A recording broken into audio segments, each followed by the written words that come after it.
voyez, porté par la foi des parents.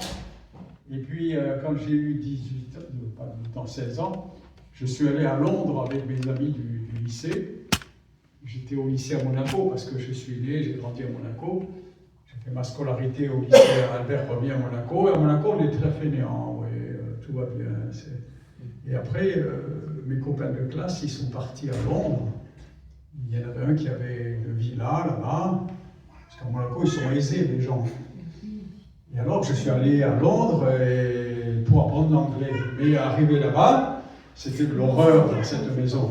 Ils m'ont volé tout l'argent, ils se droguaient, il y avait les 4 sexes, si j'ose le dire, et il y a des oreilles jeunes, c'était infernal. Je me suis échappé, ils m'ont tout volé, tout riches qu'ils étaient, et je me suis retrouvé dans le parc à dormir dehors. La première fois de ma vie que je sortais de chez moi, mais ça tournait mal, le deuxième soir. Et j'avais une Bible, ils m'avaient tout volé, mais le pyjama et la Bible, c'était resté dans mon sac.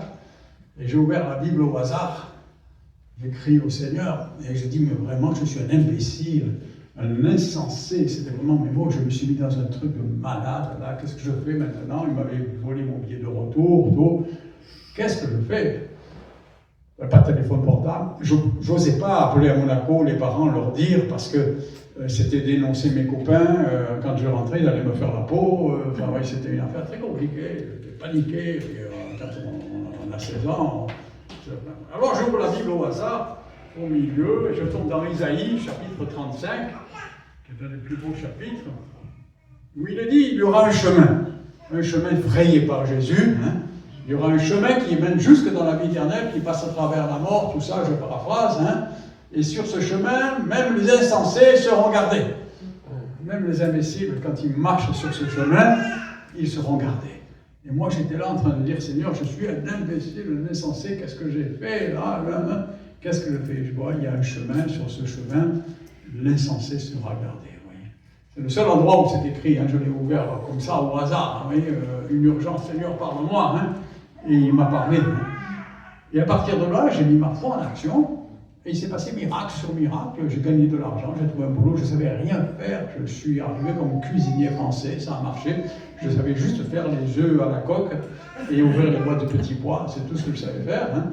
Et le Seigneur m'avait dit, voilà, c'est pour vous dire que quand on marche sur le chemin, j'ai ça à cœur à dire quelqu'un, c'est pas ma prédication, mais quand on marche sur le chemin, le Seigneur est là. Hein. Et il te dit, même si tu es insensé, vous voyez un peu, mais dans ton cœur, tu aimes le Seigneur, tu es insensé, tu fais des bêtises, mais pas volontairement, tu es insensé.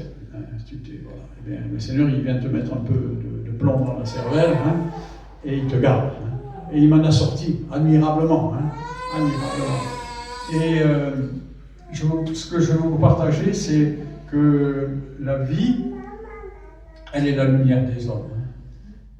Alors, l'évangile de Jean, vous connaissez l'évangile de Jean, c'est l'évangile le plus lu dans le monde. Hein.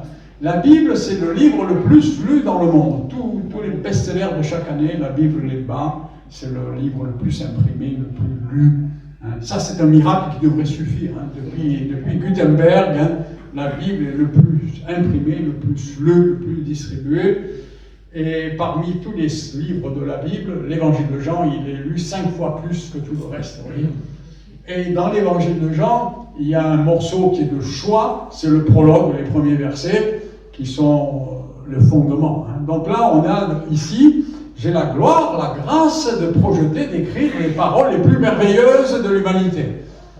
Et on peut le faire, alors on le fait, hein. C'est glorieux. Hein. Au commencement était la parole, le logos en grec. Hein. La parole de Dieu, c'est Jésus, le Fils, avant son incarnation, vous le savez. Et la parole, elle était Dieu, elle était avec Dieu, et elle était Dieu. Avec Dieu, c'est une notion de dual, il était en dualité. Il y avait un face-à-face entre le Père et le Fils.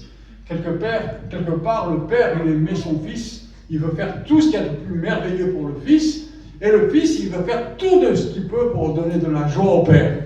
Vous voyez, c'est une dualité entre le Père et le Fils. L'amour qui lie le Père et le Fils, c'est la plus grande force qui existe dans l'univers. Vous voyez, il y a des forces qu'on peut briser avec une bombe atomique, avec une bombe nucléaire. Vous savez que pour faire une bombe nucléaire, il faut faire péter une bombe atomique. C'est la bombe atomique dans la bombe nucléaire qui déclenche la réaction. Ouais. Mais pour briser l'amour de Dieu, il n'y a aucune force qui est capable. Parce que l'amour de Dieu, et nous, on est rentrés dans cet amour. Et quand on est rentré dans l'amour de Dieu, il n'y a rien qui peut nous séparer de l'amour de Dieu. Rien. Il y avait le Père et le Fils, ils étaient ensemble, et la parole, Jésus, il était Dieu lui-même. Il était Dieu.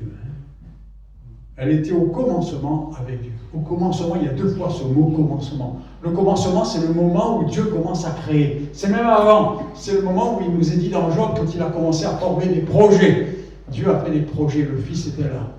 Il était là pour les accomplir, parce qu'il cherche toujours à faire la volonté de son Père. Amen. Et toutes choses ont été faites par elle, la parole, par Jésus. Toutes choses ont été faites. Ce Jésus qui est venu mourir pour nous, qui nous aime, il a tout fait.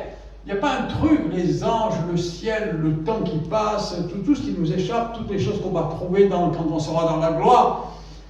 Tout a été fait par elle, par la parole, et rien n'a été fait sans Jésus.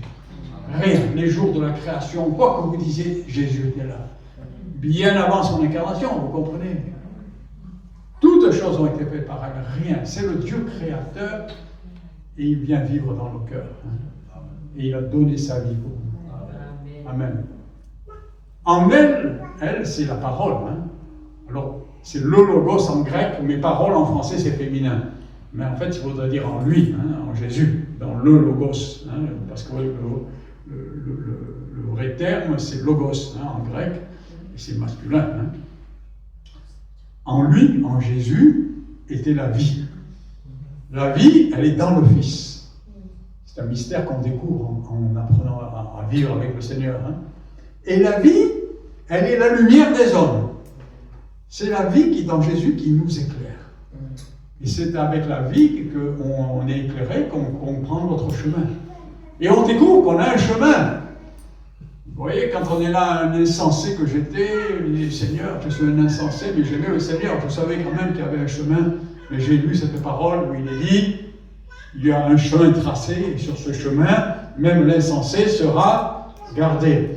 Pourquoi? Parce que quand tu marches sur ce chemin, le Seigneur te garde et il te met la lumière de la vie pour que tu restes sur le chemin. Et Jésus, c'est lui le chemin. Il est le chemin, la vérité et la vie. Et vous savez, c'est une prophétie de Isaïe 35 que j'ai lue quand j'étais à Londres. C'est celle à laquelle Jésus répond. Vous savez que 700 ans avant Jésus, Isaïe a dit, donc dans le chapitre 35, il a dit « Il y aura un chemin tracé. Et ceux qui marcheront sur ce chemin, ils arriveront avec joie, allégresse dans la présence de Dieu. Ils traverseront la mort. Et même l'imbécile, il sera gardé. Il n'y aura pas de loup, il n'y aura pas de lion. Seuls les purifiés pourront marcher sur ce chemin. » Et donc, c'est une des plus grandes promesses du prophète Isaïe, qui est le plus grand prophète de l'Ancien Testament. C'est la promesse que tous les Juifs attendent. Attendez, il y aura un chemin qui mène dans le ciel. Et Jésus, quand il arrive aux disciples, il leur dit, je suis le chemin, la vérité et la vie. Et quand il dit, je suis le chemin, il est juste en train de dire, je suis le chemin que le prophète a annoncé. Jésus ne fait toujours qu'accomplir les paroles de son Père. Le Père, ça veut dire des prophètes, de l'Ancien Testament. Et alors, sur ce chemin, il y a la vie, et la vie, elle est la lumière des hommes. Alors, c'est ça que je voudrais un peu voir. Et puis, il nous est dit que cette lumière, elle a lu dans les ténèbres. Elle a lu, ça veut dire elle a resplendi, elle a éclairé. Jésus est venu dans le monde. Cette lumière, c'est Jésus, il est venu dans le monde, et les ténèbres ne l'ont pas reçu. Le monde ne l'a pas reçu. La version Darby, elle dit, il ne l'a pas comprise. La vérité, ça veut dire qu'on ne l'a pas reçu dans le cœur, vous voyez. On ne l'a pas reçu dans le cœur. Mais ceux qui l'ont reçu. Est-ce qu'il y en a qui ont reçu la lumière de Jésus? Amen. Regarde à celui qui ne lève pas la main. Lève la main, même si tu ne comprends rien. Lève la main. Les anges te voient. À tous ceux qui l'ont reçu, la parole de Dieu, ça veut dire la parole de Jésus. Tous ceux qui l'ont reçu, à ceux qui croient en son nom, elle a donné le pouvoir de devenir enfant de Dieu. On en avait parlé ici la dernière fois, il y a un mois, je crois. Elle nous avait donné ce pouvoir. Et on avait vu ensemble que ce pouvoir, c'était comment on le recevait, ce pouvoir. Ça veut dire, vous voyez, ceux qui reçoivent la parole, il n'est pas dit qu'ils sont enfants de Dieu. Mais tu as le pouvoir maintenant de devenir un enfant de Dieu. Vous savez ce que ça veut dire, enfant de Dieu? C'est comme Dieu. C'est la même nature que Dieu. Ouais. Regardez, Maryse, elle a fait une fille. Elle est aussi belle que la mère, hein? Elle est de la même nature. Et la mère, elle a fait un petit Charles, et il est encore plus beau. Ils ne sont pas inférieurs, les enfants, ils sont de la même nature. Et si tu reçois la parole, tu as le pouvoir de devenir enfant de Dieu. Je ne sais pas si vous réalisez ce que ça veut dire. Dieu dans la gloire, ce Dieu créateur, ce Dieu qui nous dépasse dans toute compréhension, tu vas devenir son enfant. Ça veut dire, pareil, hein, tu rentres vraiment dans la famille de Dieu. Waouh! Il y a des mots, vous voyez, que je voudrais dire que je ne dis pas parce qu'on dirait presque qu'on blasphème. Hein. Tellement c'est grand, tellement c'est waouh! Tu as le pouvoir. Et ce pouvoir, qu'est-ce que c'est ce pouvoir? Il n'est pas magique. Ce pouvoir, c'est de nous laisser conduire par l'Esprit. On avait vu que celui qui est conduit, celui qui se laisse conduire par l'Esprit, il est enfant de Dieu. Si tu te laisses conduire, hein, et c'est ce que j'ai fait. J'ai crié à Dieu, je suis regardé, il m'a dit, voilà, sur ce chemin, même l'insensé, j'ai dit, Seigneur, conduis-moi sur ce chemin. Il m'a conduit. Hein. Comme par hasard, j'ai rencontré des chrétiens. Comme par hasard, à partir de ce moment-là, tout s'est mis en place, vous voyez. Parce que le Seigneur vient à notre secours. Hein. Et donc, ce qui m'intéresse aujourd'hui, dans les 4 heures qui nous restent, là, c'est de voir que dans la parole, dans le Logos, en Jésus, il y a la vie. Et la vie, elle est la lumière des hommes. Voilà. Des fois, on aurait tendance à penser le contraire. On pense à penser que la lumière, elle donne la vie. Vous voyez, par exemple, pour les plantes, c'est comme ça. Quand vous avez une plante, s'il n'y a pas de soleil, elle crève. Hein. Alors, on aurait tendance à penser que c'est la lumière qui donne la vie. Mais là, spirituellement, c'est juste le contraire. C'est la vie, elle est la lumière. Et elle nous conduit. La lumière, c'est ce qui conduit. C'est ce qui nous permet de marcher sur le chemin. Vous me suivez? Parce que si vous n'avez pas de lumière, on ne peut pas marcher sur le chemin. On ne sait pas quel est le plan de Dieu. On ne sait pas même qu'il y a un plan de Dieu. Hein. Et voyez, le chapitre 8 de l'Épître aux Romains s'appelle le chapitre de la vie de l'Esprit. L'Esprit s'appelle l'Esprit de vie. Dans la parole, il y a la vie. Et la vie, elle est la lumière. Et cette lumière, c'est l'Esprit. Parce qu'il est l'Esprit de vie. Hein. C'est Dieu lui-même qui nous éclaire avec la parole, avec la vie qui est en Jésus. Hein. J'ai pensé à prêcher cela parce que cette semaine, j'ai un ami qui fait du sport. Il fait du sport de l'alpinisme. Il en fait au point que ça tourne à l'exagération.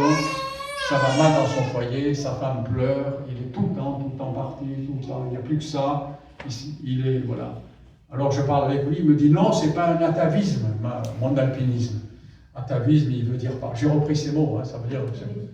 C'est quoi? C'est pas une folie, il veut dire. Hein. Mais c'est juste un moyen d'échapper à la réalité générale bien triste. Je crée mon monde chaque jour. Je crée une réalité. Ou plutôt, il dit, je crée chaque jour comme un petit 8 milliards d'âmes essayent de le faire. C'est-à-dire tous les hommes sur la terre qui n'ont pas reçu la lumière de Jésus, ils n'ont pas de chemin, ils n'ont pas de lumière qui les éclaire. Hein. Et chacun fait sa vie sans savoir où il va, chacun s'invente sa drogue.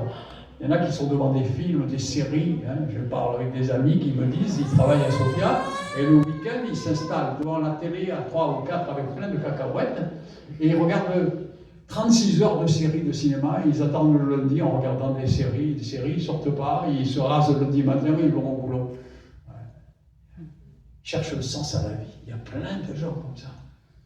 Et si on n'a pas le Seigneur Jésus dans nos cœurs, on n'a pas la lumière. On n'a pas de sens à la vie. Hein. J'ai une nièce qui dit « Que ferais-je de ma vie ?» Elle a 20 ans, elle s'est cassée la gueule en ski, elle ne peut plus skier. Et elle pense qu'au ski, parce qu'elle vit au Canada. Elle pense que si elle ne skie pas, sa vie n'a plus aucun sens. Wow. Il y a des gens qui... Bon, on est filmé, on est enregistré, ça limite un peu. Alors, il est dit que dans la parole, il y a, dans le Logos, il y a la vie. Et cette vie, elle nous éclaire. Et vous voyez, c'est ce que disait le psalmiste dans le psaume 119, il y a un verset très connu. « Ta parole est une lampe à mes pieds, une lumière sur mon chemin. » Mon sentier, vous voyez, la version seconde, elle dit sentier, la Darby, elle dit chemin. En anglais, la King James, elle dit path, hein, le chemin. Le chemin, c'est Jésus. C'est ce chemin sur lequel on marche grâce à Jésus. Et sur ce chemin, comme on est tous un peu insensés, le Seigneur a mis une lampe pour qu'on marche. Vous savez, les mineurs, ils ont la lampe au front. Vous avez déjà vu des mineurs avec des lampes, là? Moi, je ne suis jamais allé dans la mine, mais j'en ai vu. Vous avez tous vu des mineurs, hein? Mais là, le Seigneur, il nous a mis la lampe sur les godasses, au pied. C'est bizarre, ça. C'est pourquoi? C'est pour que lorsqu'on marche, on regarde où on met les pieds. Parce que lorsqu'on prend la Sainte Seine, qu'est-ce qu'on fait? On dit Seigneur, pardonne-moi parce que je me suis peut-être sali les pieds cette semaine. Hein. J'ai parlé comme ci, comme ça, ou peut-être je n'ai pas parlé comme il fallait parler. Je me suis tu. Vous voyez? Des fois, quand on se tait dans une conversation, c'est une forme d'acceptation. Vous voyez? Si je suis là dans une conversation, quelqu'un dit du mal du pasteur, et moi je ne dis rien, eh bien, quelque part, je suis en train de cautionner celui qui parle. Mais pourquoi je ne dis rien? Peut-être parce que je suis pressé ou je n'ai pas envie de m'enliser dans cette affaire, parce que je m'écrase, je ne dis rien. Je me suis sali les pieds. Mais on se salit toujours les pieds, parce qu'il y a le diable. Le diable, il met des pots de bananes par terre et on y met les pieds sur les pots de bananes. Hein. Sur le chantier, il faut regarder où on met les pieds.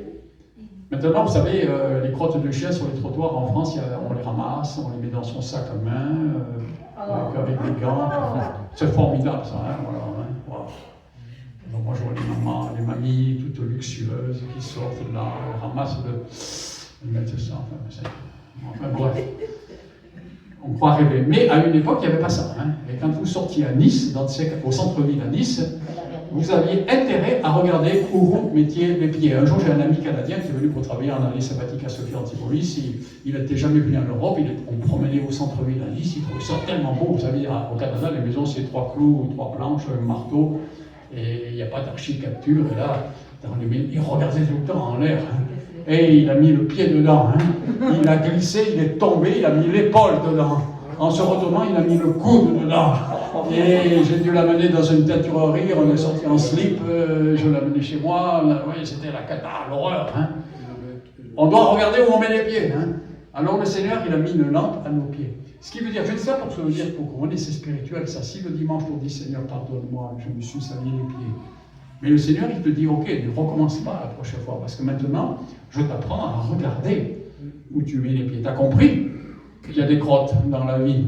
Et maintenant, sur le chemin où tu es gardé, tu apprends à mettre les pieds là où il faut. Vous me suivez? Il ne s'agit pas de venir dimanche après dimanche, de dire chaque dimanche, j'ai remis les pieds dedans, j'ai remis les pieds, Seigneur, voilà, il n'y a plus qu'un romain. Voilà, hein. Il y a des catholiques comme ça qui disent, bon, je pêche, mais c'est pas grave, parce que le dimanche, je confesse. Ils pêchent parce qu'ils se disent, je le ferai pardonner un peu plus tard. Ça ne marche pas comme ça. Hein. Le Seigneur, il a mis une lampe à nos pieds. Et donc la lumière, la parole, elle est déjà à nos pieds. Hein.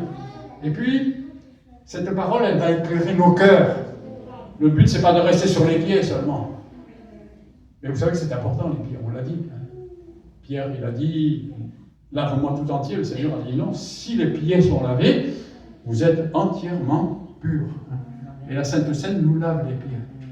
Si nous, on dit, Seigneur, lave-moi les pieds, vous voyez. Et heureux ceux qui placent leur chemin en toi, leur appui, ils trouvent dans leur cœur des chemins tout tracés. C'est pasteur, qu'est-ce que je dois faire? Est-ce que je dois être missionnaire? Est-ce que je dois être ci? Est-ce que je dois être ça? Qu'est-ce que je dois faire?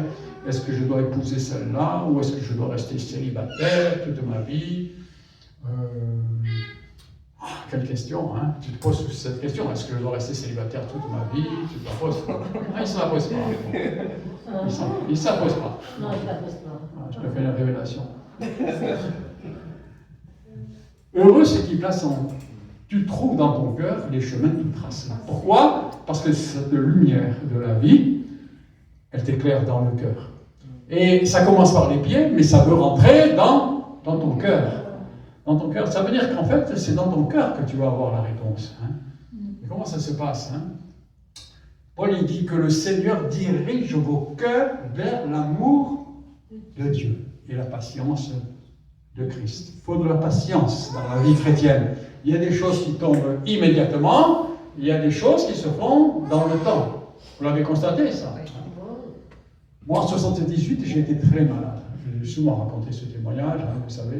Il fallait me souder plusieurs vertèbres, j'avais resté raide comme ça. Mais en 78, j'étais baptisé, je marchais avec le Seigneur. Et je savais que le Seigneur me guérirait. Alors j'ai attendu la guérison. Mais j'ai attendu 1 an. Et ça empirait tous les jours. Et je ne pouvais plus dormir dans un lit, je dormais par terre. Et mes parents ne le voyaient pas trop, je ne savais pas, je leur disais pas trop, je ne pouvais plus, j'arrivais plus à bouger, j'étais comme à peine je touchais, vous voyez, c'était vraiment dur. Et ça empirait, et j'avais la foi, le Seigneur va me guérir. Mais ça a été une année où j'ai attendu la guérison, et je l'attendais de plus en plus, et ça a été une année de sanctification. Ma vie a changé dans cette année-là, parce que quand vous cherchez une guérison, quand vous cherchez une bénédiction, vous la cherchez vraiment, et alors vous appliquez votre cœur. Et je suis devenu beaucoup plus sérieux, beaucoup plus attaché au Seigneur, vous voyez. Et puis au bout d'1 an, je amène quelqu'un dans une église avec beaucoup de difficultés. Je reste au fond debout, et je ne peux pas m'asseoir, mais je me tiens en force comme ça, parce qu'il y a des bancs, c'est une église où il y a des bancs en bois scellés au sol, vous voyez. Alors je me tiens comme ça pour alléger le poids sur ma vertèbre. Et il y a le chant, il y a des louanges, et puis il y a un parler en langue, il y a une prophétie, et quelqu'un dit, toi le jeune là-bas qui a mal au dos et qui attend la guérison, c'est une église où je n'étais pas allé depuis 25 ans. On m'avait vu tout petit bébé 25 ans avant, vous voyez, donc personne ne me connaissait. Et quelqu'un dit, toi le jeune qui a mal au dos, je te guéris. Et il décrit un peu plus ma situation. Moi, je te disais, je dis, c'est de moi dont il parle, hein. Je te guéris. Et alors, bon, j'ai dit, merci Seigneur. Et puis, il y a une dame qui arrive comme ça, une petite mamie haute comme ça, là, et elle me tend la joue, elle me dit, ah, mais vous êtes le fils de Madame Zolisio, ah, mais oui, vous avez grandi, ah, et elle me tend la joue, et moi, je me baisse pour l'embrasser. Et là, je pense, aïe, c'est pas possible, je vais sauter au plafond, vous voyez, j'ai mal. Parce que je sais que je vais avoir mal, mais j'ai pas mal. Hein. Et puis je sors, je commence à toucher, je commence à tester, vous voyez, l'épaule, le truc, machin, plus rien. Voilà, guéri. Hein. Mais ça, c'est la partie extérieure de l'iceberg. Mais la guérison, c'est pas ce jour-là qu'elle a eu lieu, c'est pendant une année entière. Je l'ai attendu. J'ai travaillé avec le Seigneur. C'est pour ça que je dis ça, pourquoi? Parce qu'il dit que le Seigneur dirige vos cœurs vers l'amour de Dieu et vers la patience de Christ. Hein. Des fois, ça prend du temps. Mais après, j'ai compris que ce temps-là était très bon pour moi. Et que si je n'avais pas eu la douleur, je ne serais pas passé par ce temps-là, vous voyez. Donc ça a été nécessaire. Hein. Qu'il illumine. Illuminer, c'est la lumière, vous voyez. Dans Éphésiens, hein, qu'il illumine les yeux de vos cœurs. Vous voyez, la lumière, maintenant, c'est dans le cœur. Hein. Que nos cœurs soient dirigés vers l'amour de Dieu, qui illumine les yeux de nos cœurs. Que vous sachiez l'espérance qui s'attache à son appel. Wow. Tu réalises, toi, beau frère, là, l'espérance qui s'attache à l'appel. Ah, wow. Tu vas être dans la gloire pour l'éternité. Wow. Wow. C'est blanc dit, c'est au-delà hein, de ce qu'on peut penser ou imaginer. Quelle est la richesse de la gloire que l'héritage qu'il réserve aux saints. Quelle est envers nous qui croyons à l'infinie grandeur de sa puissance. Hein. Ceux qui sont conduits par l'Esprit sont fils de Dieu. Hein, je vous le rappelle, c'est ce qu'on avait vu il y a 1 mois ou 2. Hein. Si tu te laisses conduire par cette lumière, et cette lumière c'est l'Esprit qui prend la parole elle est pleine d'Esprit. Et si tu veux avoir l'amour de Dieu dans ton cœur, eh bien, lis la parole. Et quand tu lis la parole, tu ne te rends pas compte, mais tu te remplis d'esprit, parce qu'elle est pleine d'esprit. Et cet esprit, c'est cette lumière qui t'éclaire ton sentier sur le chemin. Vous comprenez? Tu viens aux réunions, tu lis la parole, tu ne fais pas d'effort. Simplement, tu lis un peu tous les jours, tu lis la parole. Et tu verras, la lumière, elle vient dans ton cœur. Elle vient d'abord sur les pieds. Vous voyez, il y a des choses simples, on se met à obéir, ça c'est sur les pieds, on comprend. Si tu mets les pieds sur la crotte, tu vas t'étaler. Alors tu apprends, tu l'as mis, tu demandes pardon au Seigneur à la Sainte Seine, tu dis Seigneur, parce que tu es honnête. Le Seigneur ne te demande pas de le dire aux autres. Hein. Éprouvez vous-même quand vous prenez le pain et le vin. Tu causes à toi. Et je dis Seigneur, ma semaine, hein, qu'est-ce que j'ai fait hein? J'ai été insolent avec celui-là, vous voyez. Vous voyez, c'est important d'être honnête avec le Seigneur. Et alors, il met la lumière sur nos pieds. Et puis ensuite, il nous apprend à laisser rentrer la parole, la lumière, dans nos cœurs. Et c'est dans nos cœurs que le Seigneur veut. Et ceux qui sont conduits par l'Esprit sont fils de Dieu. Et quand tu as l'Esprit dans ton cœur qui vient, alors le fruit de l'Esprit, c'est l'amour. On va pas le relire, c'est dans Galates, on le connaît, le fruit de l'Esprit, c'est comme une grappe de raisin, c'est l'amour. C'est tout. Et alors, beaucoup de gens disent, mais si vous connaissez l'Épître aux Corinthiens, le parler en langue, les dons de l'Esprit, tous les dons sont importants, mais ce qui est le plus important, qu'est-ce que c'est qui est le plus important en Corinthiens 13? C'est l'amour. Parce que si je n'ai pas l'amour, je suis vide, je résonne, je fais du bruit. C'est l'amour. Mais pour avoir l'amour, comment faire? Bien, c'est un fruit de l'Esprit. Et alors, vous savez, il y a des braves chrétiens qui disent, vous savez, moi, le parler en langue, j'en veux pas, on s'en fout, on n'a pas besoin, nous, c'est l'amour. Mais nous aussi, c'est l'amour. Mais le problème, c'est que l'amour de Dieu, tu ne peux pas l'avoir si tu n'es pas rempli par l'Esprit. Parce que l'amour, c'est le fruit de l'Esprit. C'est le fruit de l'Esprit. Alors, vous savez, maintenant, vous savez qu'il y a 7 choses que Pierre nous dit qu'il faut faire tous nos efforts pour ajouter à notre sainte foi qui nous a été donnée. Je regarde un peu l'heure parce que ça tourne, les aiguilles.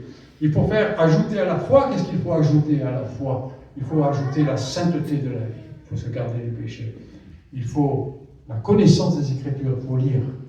Il faut la maîtrise de soi, qui n'est pas la maîtrise de toi, la maîtrise de soi. La patience, la piété, ça veut dire l'attachement à Dieu, et puis l'amitié fraternelle, l'amour des frères. Ça, c'est la 6e. Et puis, il y a la 7e chose, c'est l'amour agapé. C'est l'amour qui vient de Dieu. Cet amour que le monde ne connaît pas. Il y a 2 amours différents. Il y a l'amour amitié, l'amour que nous avons, les frères et sœurs, on est ensemble. Et puis, il y a l'amour de Dieu, qui est déversé dans nos cœurs par le Saint-Esprit. Et cet amour-là, tu ne peux pas le trouver si tu n'as pas le Saint-Esprit. On a tous le Saint-Esprit, dès qu'on lit l'Écriture, puisque l'Esprit est dans l'Écriture. Mais Paul nous dit, soyez remplis du Saint-Esprit. Les frères et sœurs, on a besoin de parler en langue. On a besoin d'être remplis de l'Esprit. Alors quand tu es rempli de l'Esprit, tu t'édifies toi-même. Paul, il dit, chez moi, je parle en langue plus que vous tous. Ce qu'il faut, c'est pas casser les oreilles aux gens. Si je vais dans la rue parler aux chauffeurs d'autobus en langue, ça ne donnera pas grand-chose. Les gens me tromperaient d'autobus en plus. Ce que je demande dans mes prières, c'est que votre amour augmente de plus en plus. Et pour cela, il faut l'Esprit de Dieu. C'est lui qui nous donne la lumière de la vie. Et alors, ce qui arrive, c'est que quand on a l'amour de Dieu, non seulement on comprend les choses, mais on est rempli du fruit de la justice. Le fruit de la justice. Et alors, je voudrais vous dire par là que c'est par ce fruit de la justice qui vient dans l'amour, qui vient par l'Esprit, lequel vient par la parole.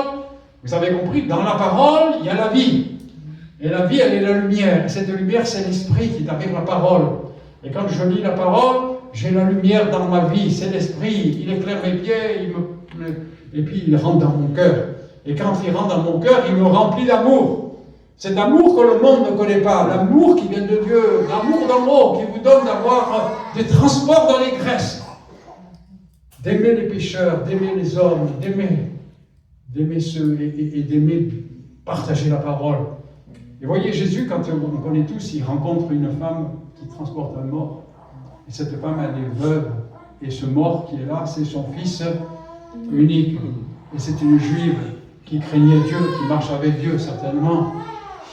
Et alors, qu'est-ce qu'il arrive? Jésus, il est ému de compassion.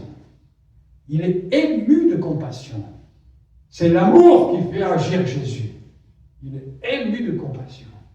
Et nous avons besoin d'avoir l'amour de Dieu dans nos cœurs, qui fait que devant les misères du monde, nous sommes émus de compassion. Et alors, c'est là qu'arrive le fruit de la justice. Le fruit de la justice, c'est une révolte qui est dans ton cœur, qui dit, c'est pas juste. La justice exige que cette femme retrouve son fils. Vous comprenez ça? ta fille est malade, c'est pas juste. Il y a un cri d'amour dans nos cœurs. C'est un fruit de la justice. La justice de Dieu, je la réclame. Je prononce la guérison. J'ai une autorité qui vient dans mon cœur. C'est pas moi, je ne dis pas prière de guérison, prière d'autorité. Comment il faut faire, Manuel? Alors, la prière d'autorité, il faut élever la main, il faut lever la main, il faut... Non, c'est pas comme ça, vous voyez. J'ai vu des gens faire ça. Parce que la prière d'autorité, enfin, on fait l'école, hein. La prière d'autorité, elle vient naturellement. C'est l'amour qui a grandi dans mon cœur. Et pourquoi j'ai l'amour dans mon cœur? Parce que le Saint-Esprit le dépose. C'est le fruit. Je ne peux pas l'inventer, l'amour. Je ne peux pas inventer d'aimer mes ennemis. Ce n'est pas possible. Oui, ce n'est pas naturel. Je ne peux pas. Si je lis la parole, si je la serre sur mon cœur, si je laisse la lumière de l'Esprit l'appliquer, alors c'est la lumière de ma vie. Alors ça atteint mon cœur. Alors l'amour arrive. Et alors quand je suis face à quelque chose de triste, qui est injuste, l'amour me fait une révolte. Il y a un fruit de justice. Vous avez vu le fruit de la justice. C'est-à-dire que Jésus, il voit cette femme veuve qui perd son fils unique. C'est pas juste. C'est pas juste. Alors il y a un cri de Jésus et l'enfant ressuscite. Amen. Et toi, tu es devant quelqu'un qui est malade, tu es quelqu'un qui est incrédule, et c'est le même amour te pousse. Et c'est comme ça que vient le réveil dans le monde. Et c'est comme ça que viendra le réveil dans l'Église. Le réveil, il ne vient pas par des techniques, il vient par l'amour qui est dans nos cœurs, qui nous amène à des paroles de justice. C'est-à-dire, je crois contre toute impossibilité, je crois, parce que je sais que c'est juste que cet homme soit guéri. C'est juste que cette famille soit sauvée. Vous comprenez? C'est la justice qui vient. Et ça s'impose dans ma vie. Moi, je l'ai vécu, je ne veux pas faire, mais je veux dire, je l'ai vécu, de me trouver dans des situations où j'ai senti vraiment le Saint-Esprit se dire, mais c'est pas juste, c'est pas possible. Seigneur, c'est pas juste. La justice. Il y a un cri dans ton cœur. Et ça s'accomplit. Et ça s'accomplit. C'est comme ça que vient le réveil dans ta vie, dans ton cœur. C'est laisser l'amour t'envahir. Mais l'amour, il t'envahit si tu as laissé l'Esprit te remplir. Et là, l'Esprit te remplit quand tu as laissé le Seigneur Jésus purifier ta vie et que tu reçois sa parole. Amen. Et c'est ce qu'on fait dans l'Église. Hein. C'est pour ça qu'on a besoin d'être tous ensemble. Vous voyez, Jésus, il enseignait dans une synagogue. Il y avait une femme possédée de l'Esprit qui la rendait infirme. Depuis 18 ans, elle était courbée. Hein. Finalement, il l'a guérie. Hein. Et il dit, cette femme qui était liée, fille d'Abraham, ne fallait-il pas la délivrer de cette chaîne le jour du sabbat ou pas? Parce que vous savez, il a fait ça le jour du sabbat, et le chef de la synagogue, il a dit, il y a 6 jours pour être guéri, venez les autres jours, pas le sabbat. Hein. Mais les autres jours, la synagogue est fermée. Hein. De toute façon. C'était l'hypocrisie religieuse. Hein. Mais Jésus dit, ne fallait-il pas la délivrer? Qu'est-ce que ça veut dire quand on dit ne fallait-il pas? Ça veut dire qu'il y avait une exigence. Et cette exigence, c'est le fruit de la justice. C'est pas juste. C'est pas juste. Vous comprenez ça? Bon, Sarkozy est en prison. Est-ce que c'est juste? Est-ce que pas juste? C'est plus compliqué comme affaire. Hein. Parce qu'il a quand même flingué Gbagbo, il a quand même installé l'islam dans un pays qui était chrétien, en Côte d'Ivoire. C'est complexe. C'est complexe. Mais là, cette femme, c'était une fille d'Israël. Mais ceci dit, je dis ça parce qu'il est en prison. Moi, je pense que ça va être un temps béni pour lui. Parce qu'il a la parole. Il commence à chercher Jésus. Là, il a du temps libre. Il va faire un face-à-face. Hein. Et puis, Dieu voulant, il y aura un bon aumônier qui va le visiter. Amen. Oui. On ne comprend pas les choses, mais le Seigneur nous cherche de toute façon. Hein. Mais là, Jésus, il voit cette femme, c'était vraiment injuste. Satan la tenait liée et c'était injuste. Alors le fruit de la justice, c'est que c'est intolérable. Et l'amour t'amène à dire, c'est pas possible, au nom de Jésus, elle est délivrée. Et Satan, il est obligé de partir. Il est obligé de lâcher cette femme parce que c'est une parole qui est prononcée dans le nom de Jésus. En vérité, vous voyez. Et je voudrais simplement vous dire que Dieu n'est pas injuste pour oublier votre travail et l'amour que vous avez montré pour son nom. Et dans l'Apocalypse, il est dit « Heureux ceux qui meurent dans le Seigneur dès à présent, parce que les œuvres le suivent, et que vous aurez pour héritage, l'héritage pour récompense. » Servez le Christ, le Seigneur. Servez-le comment? Avec les fruits de la justice. Dans vos bouches et dans vos cœurs. D'où viennent ces fruits de la justice? Ils viennent dans la patience et dans l'amour qui remplit nos cœurs. D'où vient cet amour? Il vient du Saint-Esprit, qui est la lumière. D'où vient le Saint-Esprit? Il vient de la parole. Il est dans la parole, et dans la vie, et dans votre repentance. Parce que la repentance, ça veut dire que j'accepte la parole. Voilà, excusez-moi, j'étais long, mais c'est beau, parce que c'est le moyen d'amener le réveil dans nos vies, dans nos cœurs, dans nos familles. Merci Seigneur.